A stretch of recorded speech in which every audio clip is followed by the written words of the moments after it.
This is Connect 4, a classic game of skill originally designed by Howard Wexler and published by Milton Bradley in 1974.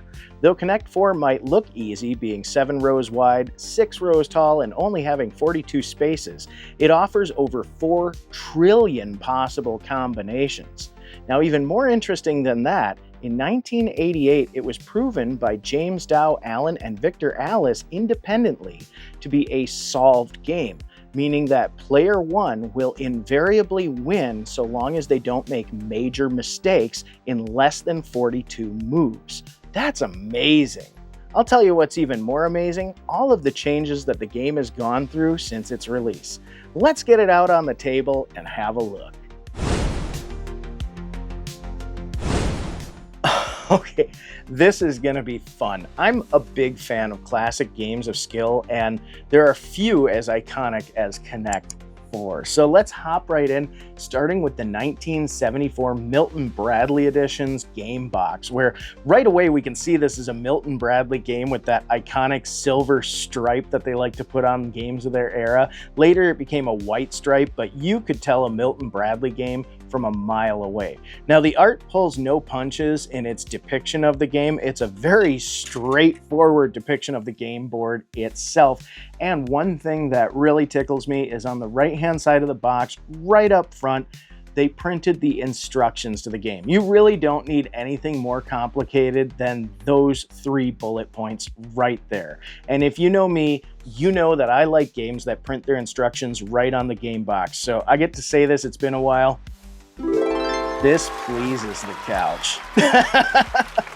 Now, when we flip the box over, it is blank. It's a lift-off top box, and it does feature a nice little cardboard organizer. It has a small box to hold the checkers, as well as a place to hold the legs and the game board itself, and where the game board is stowed. There's some color fill, a black and red color fill, to help give you a visual representation of what a winning game move would look like. So, again, very good job, Milton Bradley, for creating a very nice game box that has obviously stood the test of time and kept all of the parts together nicely. Now let's hop over to the 2020 edition from Hasbro. Right away we can see the box is a much smaller footprint. Again, a direct visual representation of the game. Connect 4 is so simple, you don't need to overcomplicate it. In fact, something I thought was funny is the back of this box is printed, but it's just another representation of the game, not even with instructions, just a content list, and it says 4 to win very boldly on there. Now, it's a lift-off top box. It does not have an organizer, so no additional box to stow the checkers. They're just going to float freely in the box along with the game's components, but everything breaks down very nicely, and everything's very chunky and well made, so you're not going to see any damage come from letting the parts float freely in this smaller box. So great job for both companies. I'm going to say that Hasbro in this instance wins out for me because of the smaller footprint of the box without diminishing the size of the game. Now let's hop over to the game itself, starting with the 1974 edition. Now, many viewers that are closer to my age are going to really see this as an iconic design here with this yellow play space and your classic red and black checkers. And these checkers, what I actually thought was interesting was I used to refer to them as coins. It is printed on the box that this is a vertical checkers game. So the inspiration for this was checkers. The interesting thing is why I always thought they were more coins was because on one side of them there's a 5-pointed star, and on the other you have an eagle with a shield and an olive branch and a bundle of arrows. This is very similar iconography to what you'll see on American cash. So I thought that was pretty cool. I always thought that these were more of a coin and that you would determine a player's turn via coin toss. So, but in this instance, no, they're checkers, and it's really just more of a design to look nice. It has no effect on the game. However, that's not to say that you couldn't decide player 1 with an initial coin toss. That's probably how I'd do it. because since this is a mathematically solved game, it has been proven that player one has such a distinct advantage that if they play a perfect game, they will always be guaranteed to win within 42 moves, which is pretty impressive. And a perfect game is kind of a broad description here. If you would like to learn more, it's actually kind of a mathematical concept in game theory here.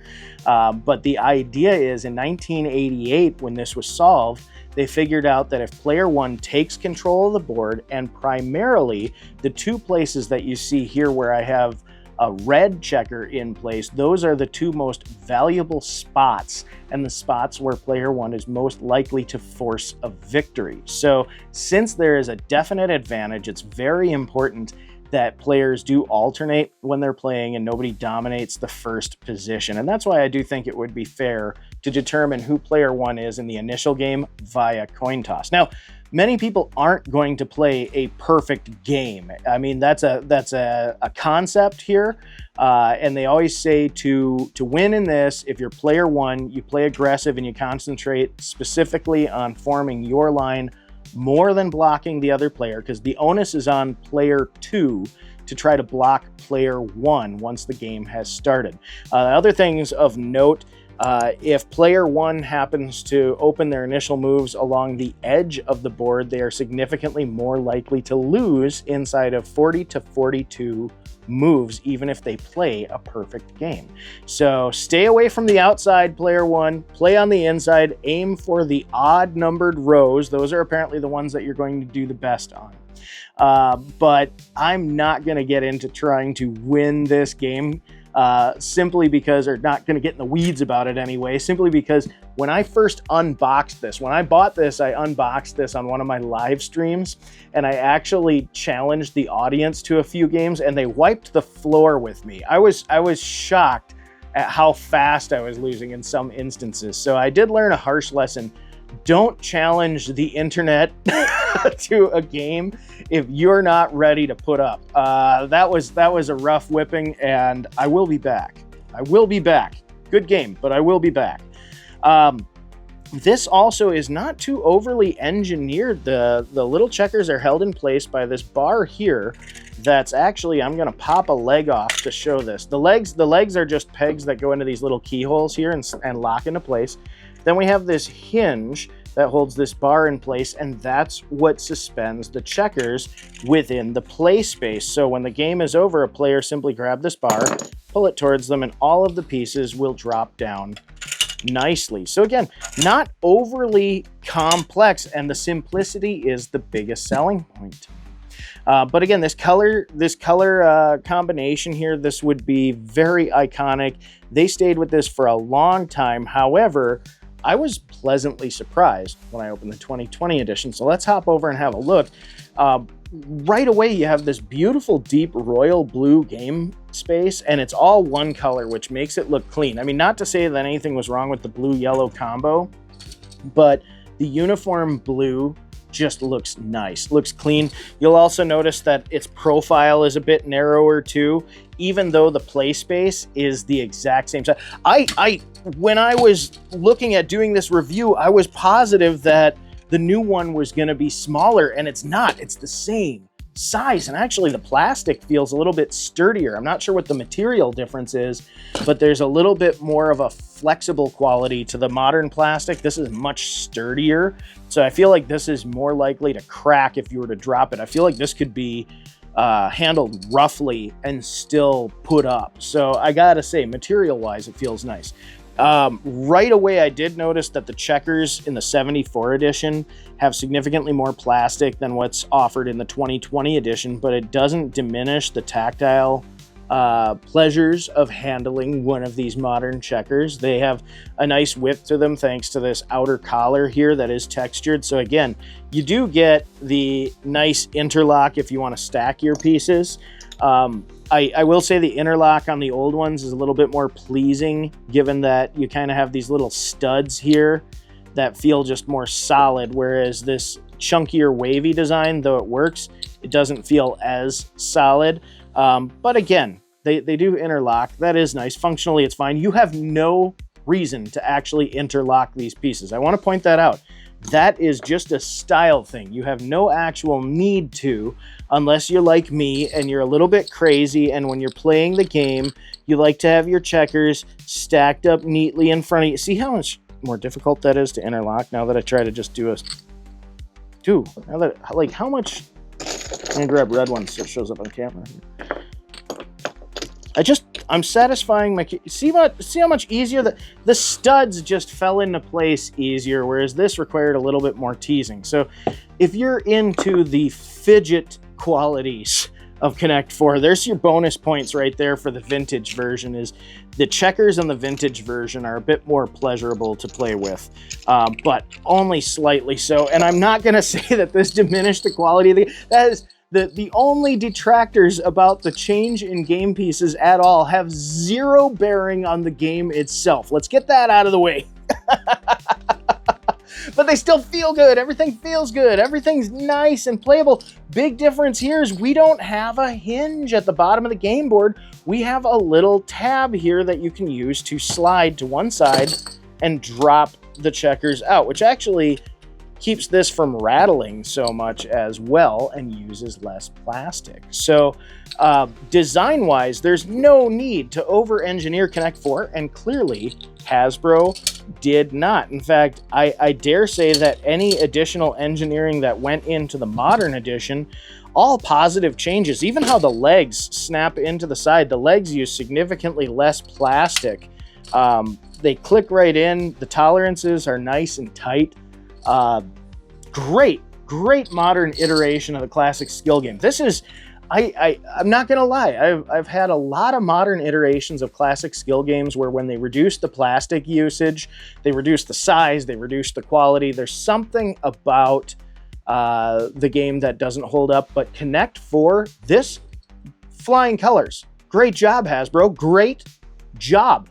My only critique is literally that you have the rules printed on a separate piece of paper. Now it's full color, full bleed, single-sided, sealed paper in kind of an odd cut, similar to an 8. I mean, this is like letter size, 8.5 by 11 with the end chopped off. So I didn't measure this out here, but just kind of odd print size here. But you don't need, the rules are so simple, you hardly need anything. But I really think the main reason that they were included like this is simply because the first time you play, there's an indicator that you need to remove the legs and the little slide piece from a sprue. It's an excess piece of plastic that's left over from the casting process. Common with figurines and small toys, you'll have to remove smaller pieces from the sprue for initial assembly. So I can see where instructions for that you'd want to throw away. So by including them all on one piece, they can justify printing these instructions without making them single-time use. So when you think about it that way, they still reduced waste. I would have liked to see instructions printed on the underside of the box, and initial assembly could still work on that. Totally understand why you didn't print instructions on the front of the box. I mean, one, by today's standards, Connect 4, it's almost like, you know, Captain Obvious to put the instructions on front. But also, I mean, there's no point. People see that stuff, no big deal. So overall, I gotta say, if I was shopping for a Connect 4 set, I would actually have no qualms about buying the 2020 edition, because I think that all of the changes are massive improvements. One, in the reduction of use of plastic, and two, the engineering of the game board and color choices for the game board are all top notch. This is arguably easier. I mean, I like the colors because this is iconic. The vintage one is iconic. It's what I'm so used to seeing from my childhood. However, that being said, for accessibility, this is so much easier on the eyes. The modern edition for me, and I gotta say, I want to bring this up in kind of a brief tangent, is I did have somebody who watched one of my videos comment about games that are accessible for people with vision impairments. A lot of this came up too when I was doing a Battleship video, where somebody brought up that the difference in pegs that Hasbro included in the new Battleship versus the old Milton Bradley edition were more friendly to people with issues with color blindness, which is a good point. Now, I think that the choice of red and yellow, I'm going to guess that that'll probably be pretty good. If you're colorblind and you know for sure, I want you to comment below, share your input. Is this easier for you to see than this color combination? And another thing, to that point, I would love to see something done in the future iterations where these chips are slightly different so that by feel alone, players would be able to tell. If you were playing this blind, this is a unique instance where I could see playing this blind, even having sight, I could see where I would be able to play this blind if the right accommodations were made. And that would be even just slightly raised lettering, or even cutting a hole in just one color. Like let's say the yellow were hollow and red were solid. That would be huge. And I mean, I've seen some off-brand knockoffs designed for people with vision impairments, and they charge through the nose for those modifications, which I really think is unfair. I mean, there's no reason to be gouging people just because they need an accommodation. I would love to see that type of change come about in the core entry from the main manufacturer. So Hasbro, if you're watching, that would be something really cool that you could do for your audience. So keep that in mind. I'd love to see it. You do it, I will review it blindfolded. I'll do the whole review blindfolded and play it. I'll probably look like a jerk not knowing how to do everything, fumbling around, because that takes some skill. But I'll tell you what, that would be a change that I'd love to see, because accessibility in games, that's always cool. But overall, great game. I'm never going to give a bad review to Connect 4. Again, so simple, so easy, so fun. What's your favorite edition? Do you prefer the vintage just for nostalgia's sake, or do you agree? Do you think the modern edition is worth the upgrade? Why don't you comment below and let me know. I'd love to hear from you. Thanks again for joining me today, and we'll see you next time.